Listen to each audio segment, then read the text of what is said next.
Saudara-saudaraku seluruh warga binaan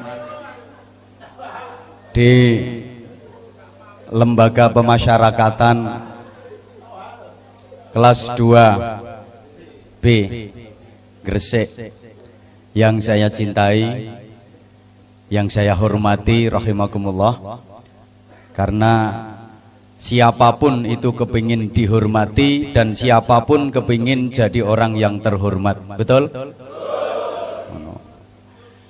Sebejat-bejatnya orang itu kalau nggak dihormati pasti marah. Sak bedik-bedik wong itu nek gak dihormati mesti mau wangkel. Senakal-nakalnya orang itu sebenarnya butuh kehormatan. Makanya kalau ada acara-acara itu perhatikan, itu pelajaran buat kita. Yang saya hormati Bapak Kiai, Bapak Ustadz, yang saya hormati para sesepuh, semua pasti yang saya hormati. Para pejabat yang terhormat, anggota dewan yang terhormat, jamaah sekalian yang saya hormati. Itu pelajaran betapa setiap orang itu kepingin terhormat, kepingin dihormati.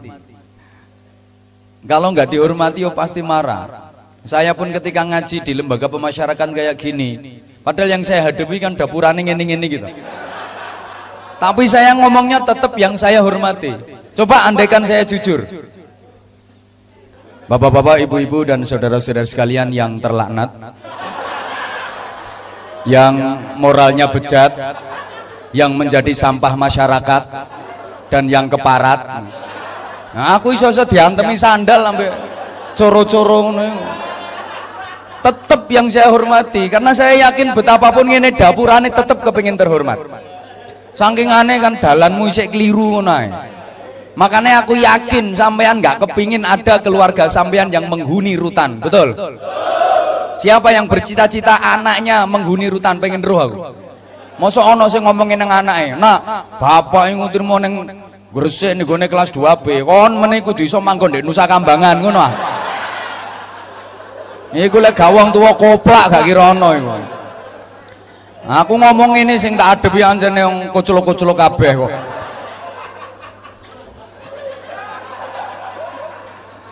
Allahumma sholli ala Muhammad. Semua kepingin terhormat, terhormat di hadapan manusia, terhormat di sisi Allah Subhanahu wa taala. Sampai mohon maaf ketika saya ngasih pembinaan di lokalisasi. Kok guyu? Iya biyen sobomu kono biyen. Saiki wis dibina nduk kene ya kudu waras. Saya tetap harus menghormati mereka betapapun yang saya hadapi, mohon maaf, wanita-wanita yang katanya nakal. Saya ketika ngaji kasih pembinaan ya ibu-ibu dan mbak-mbak yang saya hormati tetap. Coba saya ngomong apa adanya. Ibu-ibu, mbak-mbak, para londe-londe sekalian.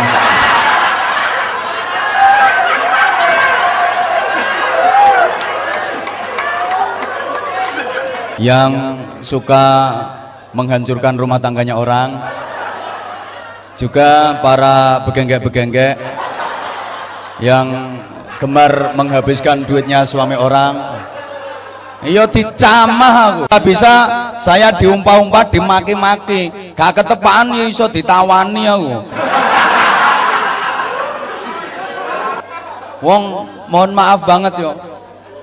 Saya jadi teringat waktu habis kasih pembinaan di salah satu lokalisasi. Itu kan disuguhi ya kayak gini lah, tepak istirahat. Itu ya sing nyuguhi yo ketepaan kok yo ayu ngono. Tepak ngaji ku yo jowil bapan kabeh, rukut ngono. Tepak sing nyuguhi tepak ayu. Akhirnya tak panggil, "Mbak, sebentar, saya mau nanya." "Ya enggak apa-apa Pak Ustadz." Ngono kok atiku yo sempat ser-ser ngono ya.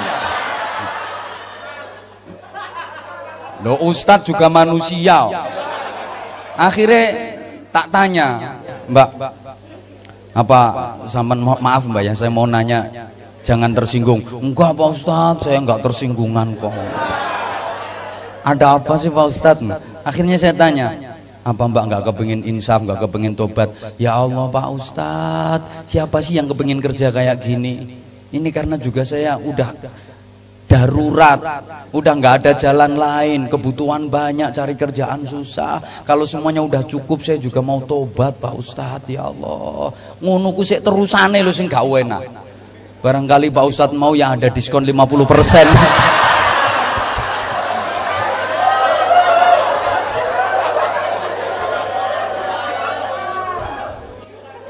Akhirnya saya punya kesimpulan bahwa ternyata sebejat-bejatnya orang itu pada dasarnya dia baik. Guyumu kok gak mari-mari ngono model. Mohon maaf, halo.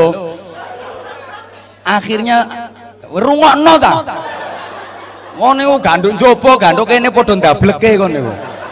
Rungokno ta. Ternyata yo sejahat-jahatnya orang, sebejat-bejatnya orang, pada dasarnya dia itu kepengen baik karena pada dasarnya dia itu baik. Ingat, Allah Subhanahu wa taala menyelehkan yo. Mendekek yo. Apa? Ayo kaya lambemu iku. Manusia diciptakan di dunia ini kan dalam keadaan baik. Allahumma sholli ala Muhammad. Kullu mauludin yuladu 'alal fitrah. Semua manusia diciptakan Allah itu dalam keadaan baik. Maka hidup ini dapat tugas untuk melakukan amal-amal yang baik, hal-hal yang baik, dan hidup ini diberi tugas untuk menjadi orang yang baik sampai nanti mati pun mati dalam keadaan yang baik. Ketika menghadap Allah juga harus dalam keadaan yang baik. Pada dasarnya itu. Nah wes gak kakean ngomong ya. Dalam bahasa agama baik itu disebut dengan istilah sholih. Sholih ritual, sholih sosial. Ngerti tak gak dijak ngomong model ngene. Ayo ngomongi wong sing IQ-ne rendah ya kudu menyesuaikan.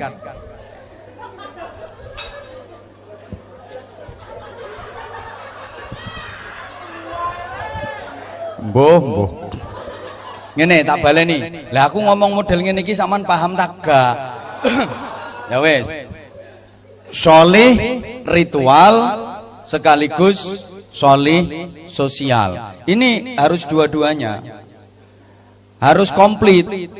Ndak boleh timpang. Gak oleh pincang. Ndak boleh ditinggalkan salah satunya. Sholih ritual saja tanpa didukung dengan sholih sosial yang baik tidak cukup, belum dikatakan sholih, belum bisa jadi manusia baik. Atau sebaliknya, sholih sosial tanpa ditunjang dengan sholih ritual yang baik tidak cukup. Sholih ritual itu yang berkaitan dengan hubungan langsung kepada Allah melalui jalur ibadah mahdhah.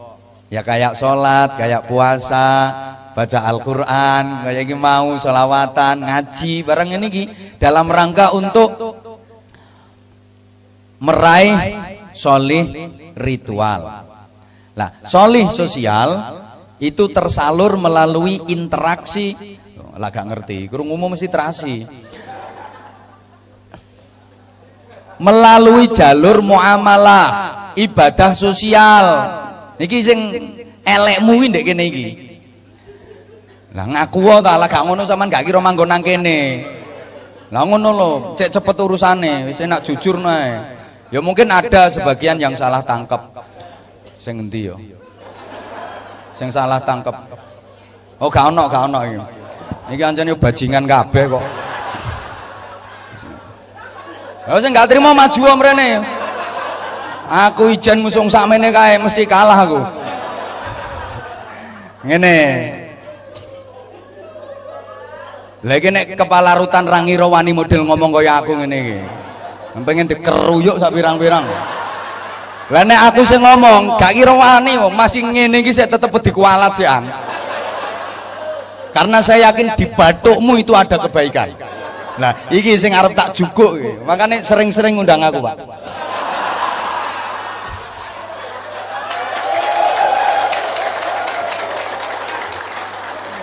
Pokoknya lek sering ngundang aku model ngene-ngene iki waras kabeh. Syaratnya situ sumbut. Pokok sumbut ya berangkat. Loh, sumbut itu artinya apa? Pikirmu lah duit ngono to. Artinya sesuai sing dijak ngaji ya semangat, saya juga ada waktu, ada hasilnya. Itu namanya sumbut. Pikiranmu duit ngono to. Namanya bajingan nih pikirane wis ngono ae. Saman jangan negatif thinking. Ojo suudzon. Dipikir kiai ustadz itu materialis gitu. Mbok anggap kiai ku nek karo duit terus moh ngono ta. Yo arep kok.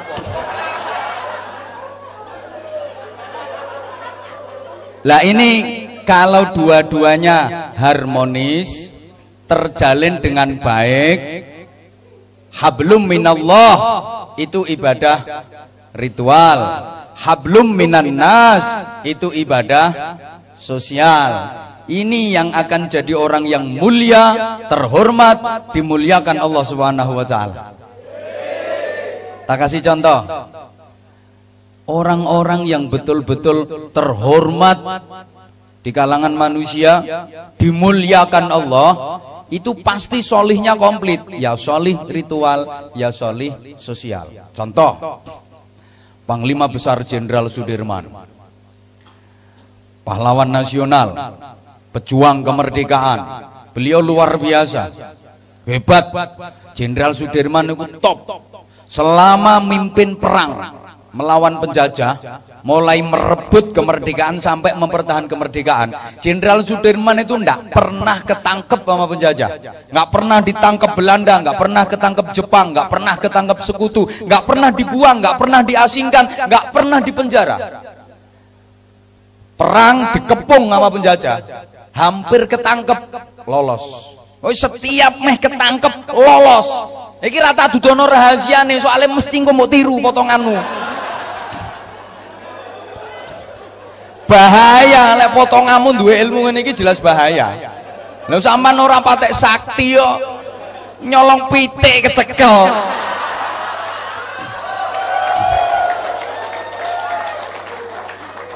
Maling ketengan.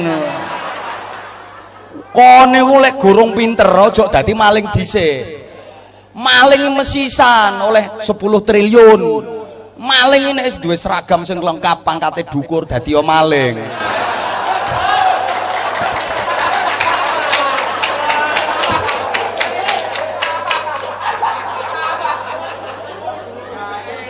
Nyolong terima nyolong pitik. Penggaweanmu lak nyolong ayam, ngono iku to. Halo. Ya ana sing judi ketangkep barang ngono. Ya ana sing gara-gara sabu ngene barang. Wong sampai saiki durung waras telere raimu iku. Halo. Halo. Mohon maaf bakal apa hajur ya wis wong-wong iki. Mesti santak gembukane ndok kene. Ngene. Wis rungokno ta? Jenderal Sudirman itu sakti. Iya. Mulia, iya. Terhormat, iya. Luar biasa, iya. Ternyata usut punya usut, beliau punya jimat. Wah, mesti kepingin nih. Apa jimatnya Jenderal Sudirman sehingga beliau begitu hebat?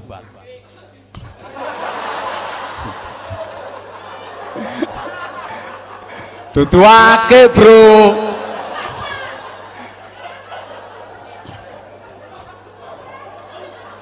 Akik jarene.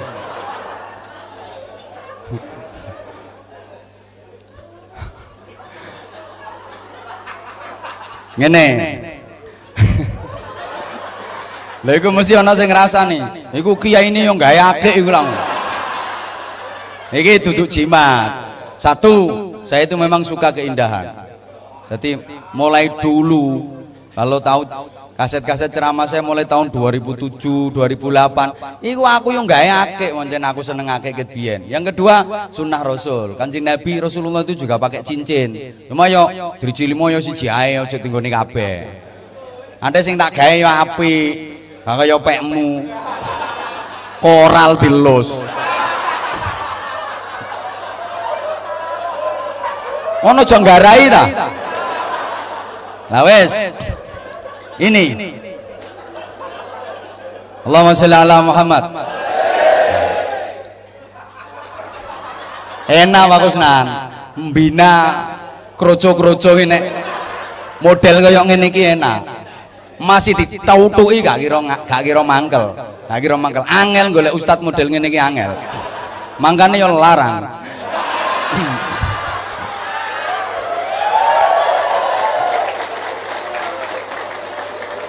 Loh, orang-orang yang model kayak gini langsung didoi Al-Qur'an surat kesekian ayat kesekian. Mendal. Iso-iso ustadnya dilokno, ustad gendeng ngono barang. Tapi lek macak podo gendenge ngene iki kan dia merasa bahwa saya juga bagian dari mereka ngono lho. Carane ngene, membaur ngene iki. Wes. Allahumma sholli ala Muhammad. Jimate Jenderal Sudirman itu 3. Yang pertama, beliau itu daimul wudu, mengabadikan wudu. Bahasa Jawanya ngelanggengno wudu, ndak pernah batal. Oke, setiap batal langsung wudu. Habis kencing, yuk langsung wudu. Tut wudu, tit wudu, tet wudu, pret wudu, brot wudu. Loh kan yuk beda-beda suaranya, tergantung ukuran bokong.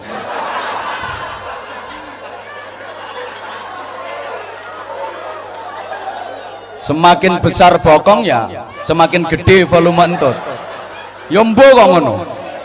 Kalau bokongnya kecil tipis, nah suaranya yo cilik. Tapi lah bokongnya gawedi kandel ya beda.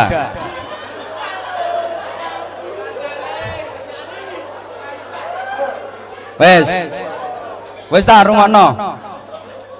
Beliau Jenderal Sudirman itu tidak pernah batal wudhunya.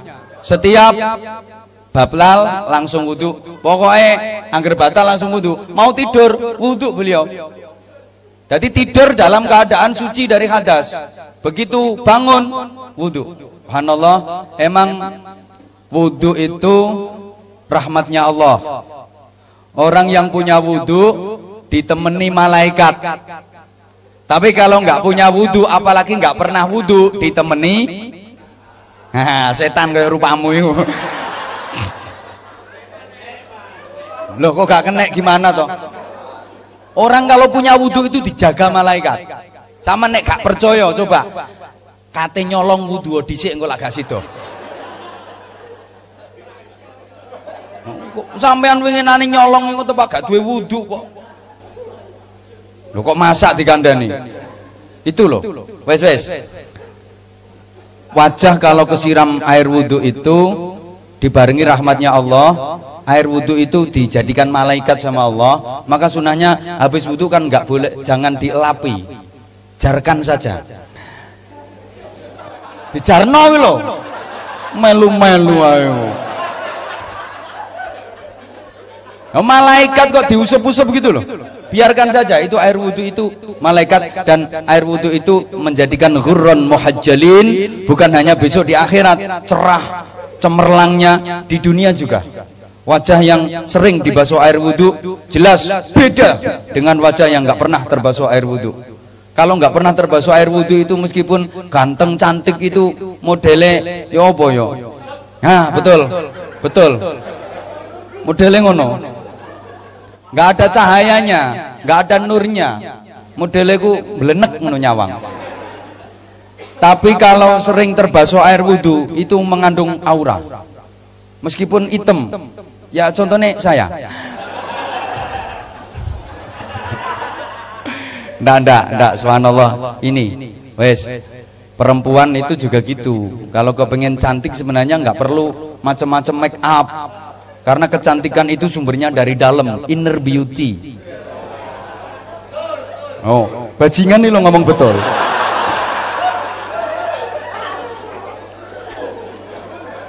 Bukan outer beauty. Lah kadang-kadang mohon maaf, banyak perempuan yang salah. Kepengen cantik itu raine didempul, alisnya dikerek, resi bersih diganti buntutnya kalau jengking. Nggak tahu apa. Teknologi kecantikan itu sekarang kan macam-macam. Ada yang pasang wis mbuh apa ae jenenge ngono iku. Ada lagi nyambung rambut. Bahasa Inggrisnya higher extension gitu. Lah kok kowe gak kira iso ngomong ngono ku. Ada lagi menyambung bulu mata. Bulu mataku bahasa Inggrisnya aidem. Iki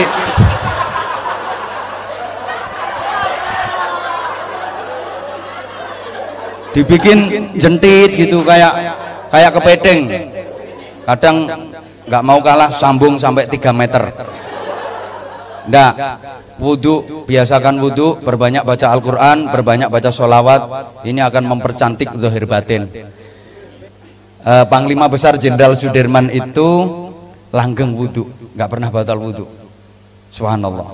Yang kedua, Jenderal Sudirman itu, ini bukti ya, bukti kalau beliau daimul wudhu itu diantaranya ketika napak tilas perjalanan Jenderal Sudirman, napak tilas perjuangan Jenderal Sudirman itu di setiap titik, di setiap tempat yang pernah disinggahi oleh Jenderal Sudirman itu ada tempat wudhu, wadah air untuk wudhu yang terbuat dari tanah. Itu bahasa Indonesianya saya nggak tahu jujur, tapi kalau bahasa agak Inggrisnya saya tahu, namanya the padasan. Itu mohon maaf Pak Nadif, mohon maaf ngadepi ngene-ngene nggo bahasa temen-temen yo gak ono gaene kok. Wis ngajine model ngene iki ae. Sing penting kan mereka paham. Nah wis. Ada itu sampai sekarang setiap titik yang pernah disinggahi Jenderal Sudirman itu pasti ada tempat air untuk wudhu beliau. Memang beliau seperti itu. Terus yang kedua jimatnya apa? Jenderal Sudirman selalu sholat di awal waktu. Ini yang sulit ditiru. Saya ngomong dewi gurung karwan iso niru. Loh bener. Begitu masuk waktu sholat segera laksanakan itu sholat. Sekalipun dalam keadaan perang berkecamuk. Beliau betul-betul menjaga sholatnya. Dan sholatnya mutu dan kualitas. Jadi kadang-kadang seperti itu. On kurung azan iso murang-muring barang. Meso kadang-kadang kurung azan. Yo gak usah tak tirokno mosok aku kokon meso. Kate maling krungu adzan. Nah sampean yo gak peduli kok. Ini kadang-kadang udah nggak mau ngejawab adzan, terus nggak sholat. Sholatnya aku modelnya ditunda-tunda. Udah nanti aja sholatnya, waktunya masih panjang. Engko ae sholatnya, engko ae terus. Allahumma sholli ala Muhammad. Ya Allah, ya Allah, ya Allah, ya Allah, ya Allah, ya Allah,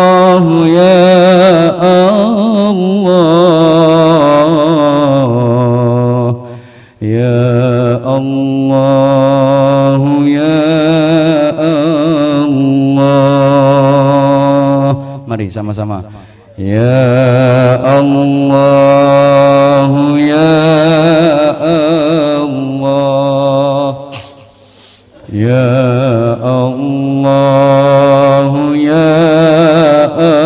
Allah, ya Allah, ya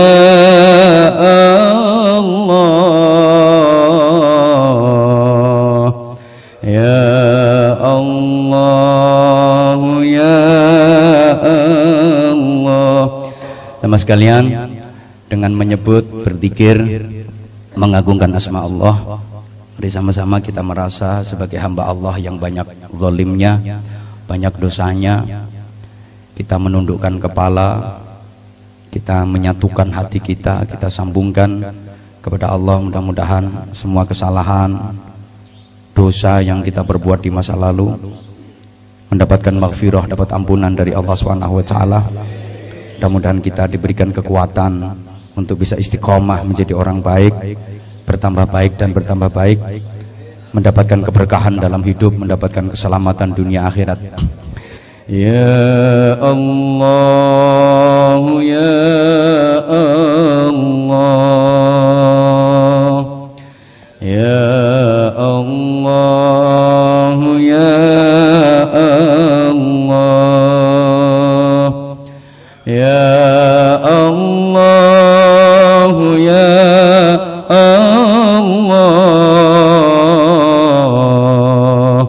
ya Allah, ya Allah. Sekali lagi sama-sama. Ya Allah, ya Allah, ya Allah, ya Allah,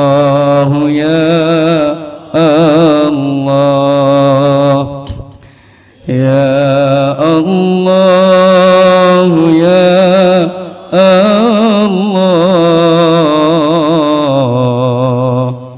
ya Allah, ya Allah.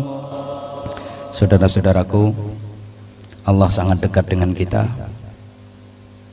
Dialah Allah yang menghadirkan kita di dunia ini, yang maha agung dengan segala karunia-Nya. Walaupun Allah tahu kita sering mengkhianatinya, tapi Allah tidak pernah berhenti melimpahkan nikmat-Nya. Walaupun Allah maha tahu kita sering mengingkarinya, tapi bukankah pertemuan ini Allah juga yang menentukan? Saudara-saudaraku, marilah sejenak kita tafakkur tentang perjalanan hidup yang telah kita jalani selama ini. Hari berganti hari, bulan demi bulan, tahun demi tahun. Berarti kian dekat saat kepulangan kita. Mau tidak mau, hidup kita akan berakhir. Saudaraku, bekal apakah yang sudah kita siapkan untuk pulang? Mata kita berlumur dosa, telinga bergelimang dosa, kata-kata kita banyak melukai hati, jarang menyebut nama Allah dengan ikhlas. Pikiran kita penuh kekotoran, tubuh kita kadang kita penuhi dengan perbuatan haram. Yang kita makan banyak yang haram, hati kita penuh kesombongan.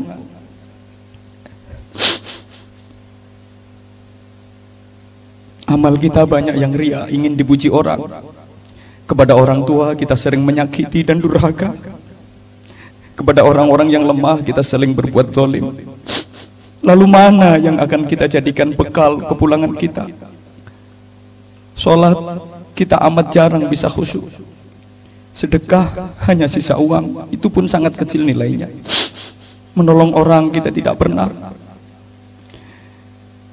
Sungguh, andaikan amal kita ditimbang yang baik dengan yang buruk, tentu kita sadar dan kita tahu betapa sedikitnya amal baik kita. Saudaraku, ya Allah,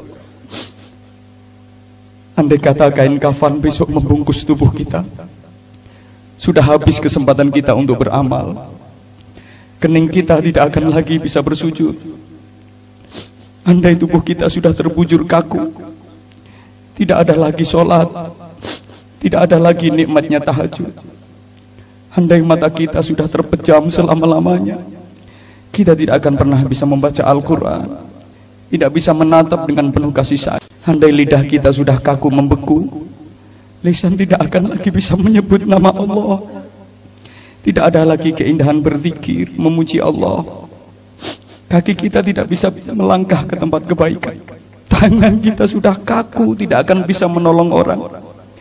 Andai kita sudah menjadi mayat, Tidak ada lagi yang bisa kita lakukan. Mengapa kita menyia-nyiakan kesempatan hidup ini dengan maksiat, maksiat, dan maksiat? Di akhirat nanti kita akan dimintai pertanggungjawaban tentang semua yang kita lakukan di hadapan Allah Subhanahu wa taala. Kita akan dimintai pertanggungjawaban. Setiap orang yang kita zalimi akan menuntut kepada Allah. Mungkin pahala kita yang cuma sedikit harus kita gunakan untuk membayar kepada orang-orang yang kita zalimi. Berapa banyak fitnah yang tersebar dari mulut kita. Berapa banyak orang-orang yang terluka perasaannya karena perilaku kita.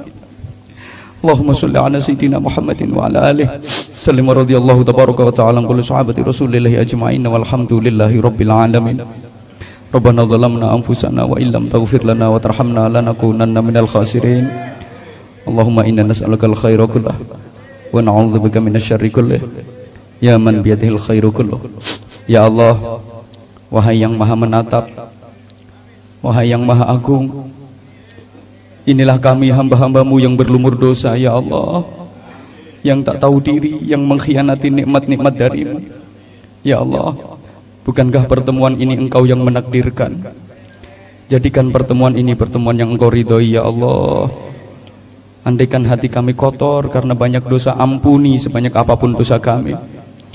Rabbana atina fid dunya hasanah wa fil akhirati hasanah wa qina adzabannar wa adkhilnal jannata ma'al abrar. Ya azizu ya ghafar ya rabbal alamin. Sallallahu ala sayyidina Muhammadin wa alihi wa sahbihi wasallam. Alhamdulillahi rabbil alamin.